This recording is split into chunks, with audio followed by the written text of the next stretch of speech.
Welcome to the Vegan Pulse. I am your host, Nancy Arenas. Today, my guest is Heath Emerson. He is a farmer, gardener, educator, and vegan. He will teach you how to ditch the manures, the blood meal, the bone meal, the fish meal, and feather meal, all byproducts that make up the organic growing industry and have no place in our gardens. He thinks it's a little ironic that so many organic farmers use slaughterhouse byproducts and factory farm-based manures for their organic growing practices. Make no mistake, these industries are very happy that you buy their byproducts. Whatever fulfills their bottom line is quite all right by them. But do you really want to keep funding these industries that are killing our earth? Stick around. I want to introduce them to you. Hi, Heath. How are you? Hi, Nancy. I'm doing well. How are you?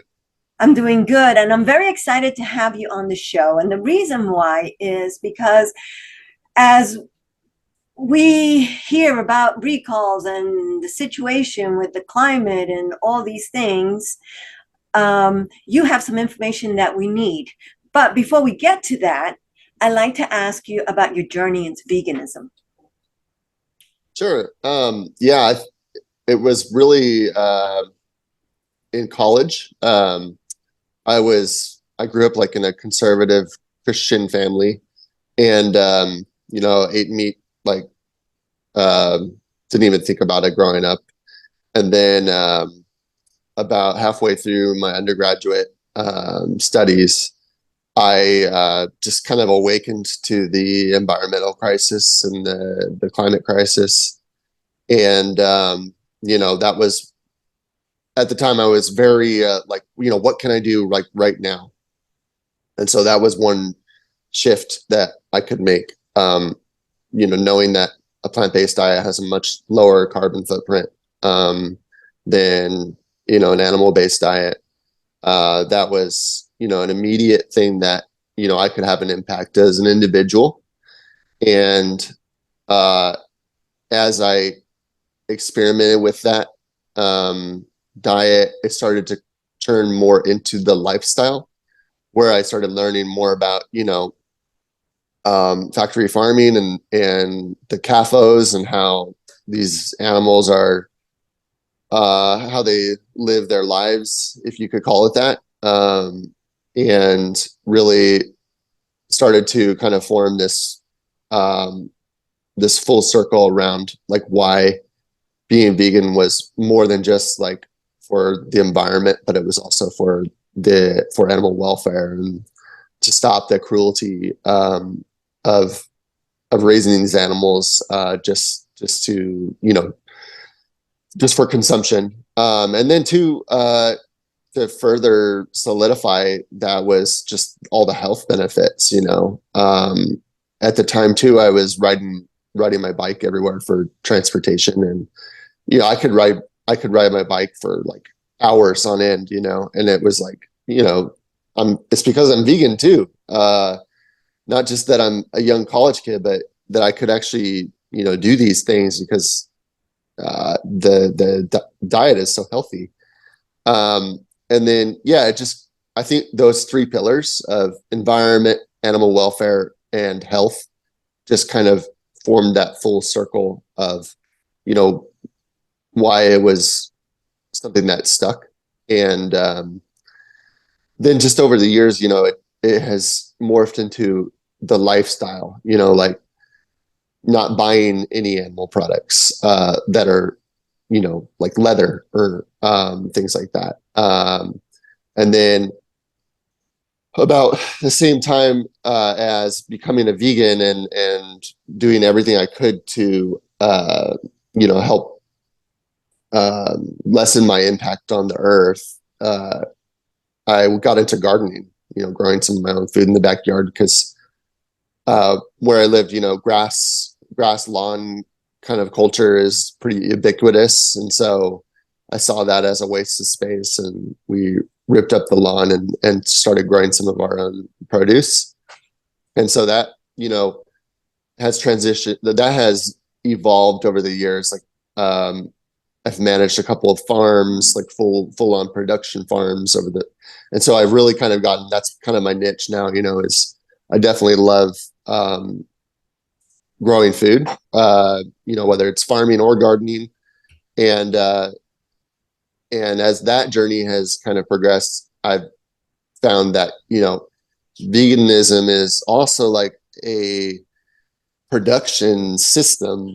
It can be like a diet, it can be a lifestyle, but it's also like a means of growing food. Like we can actually use the vegan way to produce our crops, and so it's really fascinating, and I think it's just interesting how veganism permeates everything. Exactly. Veganism is so much more than just eating vegetables, plants, and grains and things like that.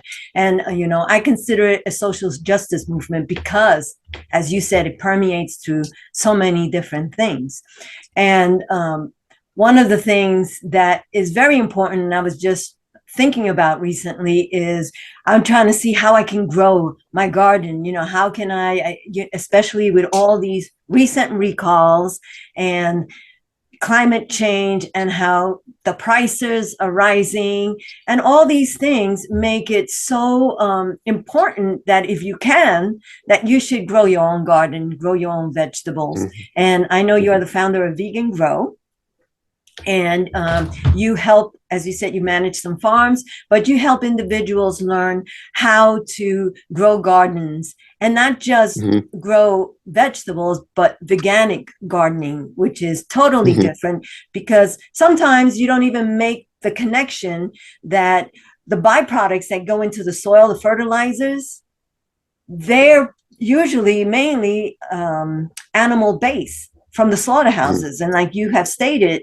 I'm sure they're happy to take your money no matter how you want to use it. So people need to be aware of that. So tell us about that, about growing gardens the veganic way, regenerative way. Yeah. Yeah. So, there's definitely, I think it's, on a spectrum for sure. Um, and you could grow veganically, you know, using products that you might buy, but then there's also people that totally, want to try to do everything on their own, like homestead it as much as possible, uh, try not to bring anything from off their land into their gardens. And that's like the platinum standard, right? Is like to be able to do it all without bringing anything in or taking anything off. So it would be a pretty much a closed loop growing system where there's no waste, and you're not having to bring in other things. On the other side of the spectrum, you can use, like you mentioned, there's byproducts that are used heavily, like in organic agriculture, like blood meal or bone meal or manures, composted chicken manure, composted cow manure, um, composted horse manure, all this different manures. Um, those are usually all byproducts from the CAFO industry, right? Because they have them in such confined spaces, they need to do something with their waste, and so they figured out how to um, sell that and monetize that. And so, really, organic. When we're talking about organic gardeners, if we and farmers, if we are buying those products, we're basically propping up the industry still. So if we wanted to just, make a switch, we could use things like alfalfa meal and soybean meal and um, cottonseed meal, camelina meal, which is canola basically. And what's funny is all of those meals from those basically oil seed crops, they're byproducts of the oil industries. So they're pressing those seeds and getting those oils out of that. And so the byproducts are rich in all sorts of nutrients that you put it in your soil, the livestock in the soil, the microbes, they're going to go to town on that and feast on it. And then they're going to turn that into plant-based available forms of nutrients. What's funny is that those byproducts of those industries, they usually get sold to the animal industries for feed.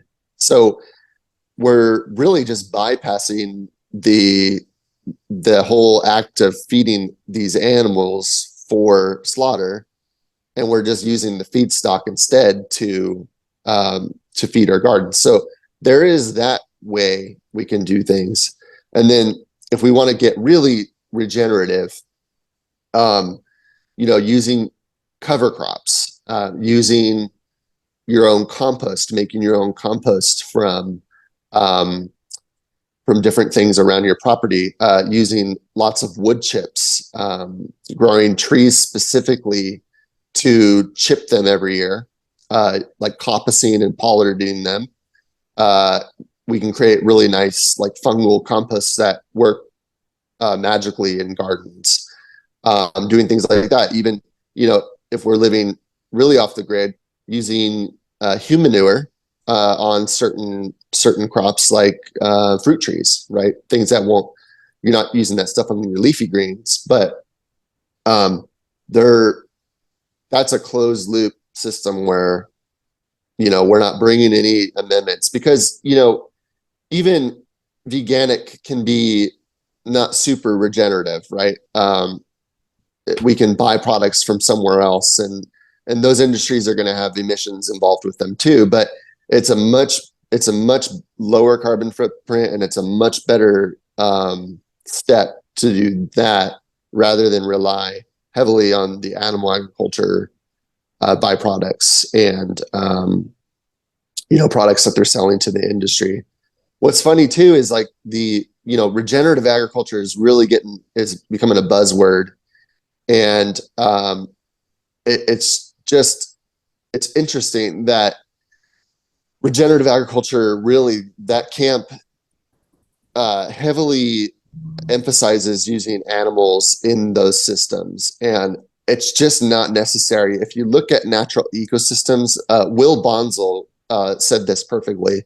Will Bonsal's a veganic homesteader farmer in Maine, and he said, in an ecosystem, in a wild ecosystem, like there's not huge amounts of animals out there all the time. Like something might pass through and it might, do its business and leave some droppings, and then it's gone.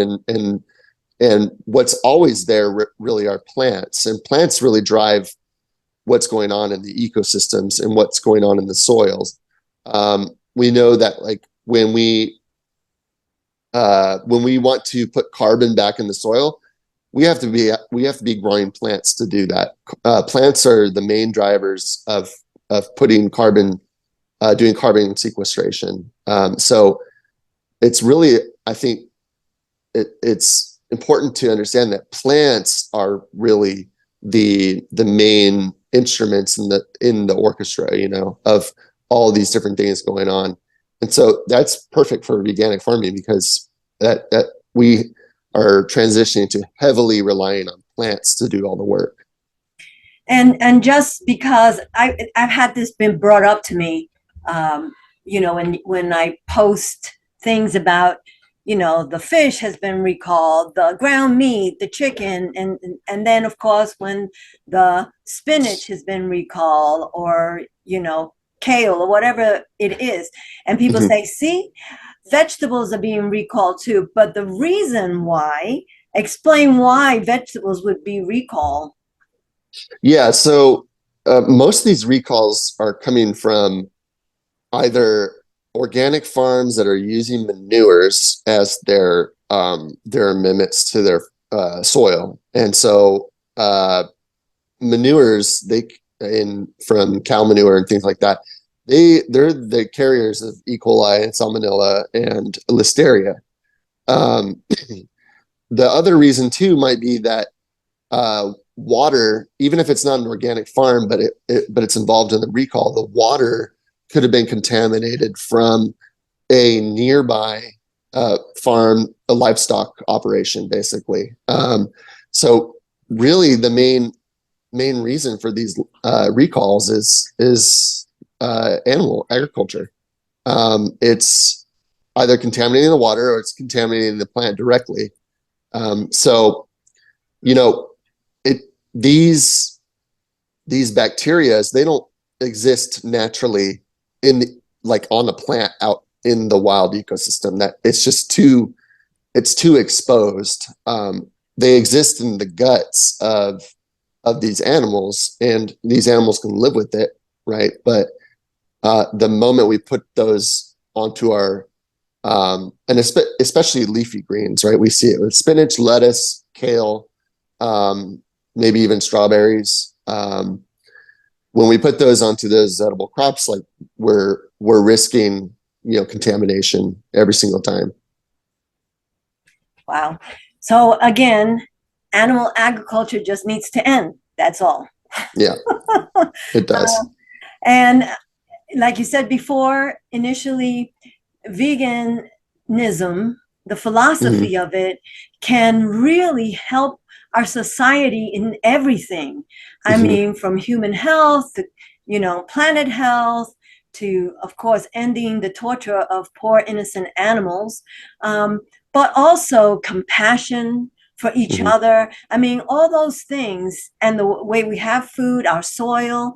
So it is so important that people would understand this, and like yourself and others, give a damn and try to watch their carbon footprint and turn to veganism. Yeah. And I think, one of the really interesting things is that animal agriculture is is highly responsible for not only the emissions, but for habitat loss and biodiversity loss. If we look at, like, I'm here in California, and we look at the vast rangelands that are used for grazing animals. We once had thousands of tule elk here in my region. It was covered in elk. We had pronghorn antelope, and they're all gone. Most of our habitat, there's only about 1% left in California of different kinds of unique habitats that you couldn't find anywhere else, endemic habitats. And so they've already distinguished in studies that if we all converted to a vegan diet and lifestyle, that the land use would go way down, right? Because animal agriculture is the main user of land. If we're talking about ranching and other uses, but so that goes way down. I would think that because we would be using plants to grow plants in veganic farming, we probably would increase the land use a bit, because we would need enough space to grow basically the fertilizer crops, if we're doing that kind of system. But again, it's going to be much less than is currently used. And then what we can do with that land is we can rewild it and turn it back into what it used to be, and reintroduce species that should be here. And then, I even see it as like huge recreation opportunities, for people to like get outside and really connect with their place again. That the possibilities are endless, and you're right. It's because of veganism. There's really nothing else that can transform, life on this planet like that. Right, because we have shortage of water or clean drinking water, soil degradation, and polluted air.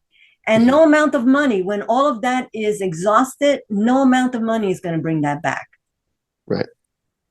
And it's exactly. all mainly, the cause of it is animal agriculture. So any last words for our viewers? Yeah, so if you have your own space, I highly recommend that you start trying to grow some of your own stuff, like lettuce or other leafy greens. They don't take much time to grow, and it's really fun and transformative to grow your own food. If you don't have space, I highly recommend that you contact your local politicians, your local representatives, and you request, if not demand, that the next farm bill for the United States has funding for veganic farming to start to proliferate here in our country. Whether that's pilot projects, test projects, or actual funding for production farms. We need to see that coming in our next farm bill, because that's veganic needs to have a seat at the table in regenerative for sure. And I know that our government is pushing regenerative agriculture, but veganic farming has not been talked about enough. So if you can do that, please do. And if you need help, I'm available for consulting one-on-one, either through right now LinkedIn or Instagram. You can just directly message me and we can set something up. And I will have all that information, your links to connect to you. I thank you very much for being on the Vegan Pulse, and I appreciate what you do, educating people about how to grow their own food, and not just their own food, but healthy veganic food. Thank you for being on the show. Bye-bye. Thanks, Nancy. Thank you for having me. Thank you for joining us on another Vegan Pulse. I am your host, Nancy Arenas. Remember, check out our website, like us on Facebook, and subscribe to our YouTube channel. If you have a pulse, you have a purpose. Live vegan.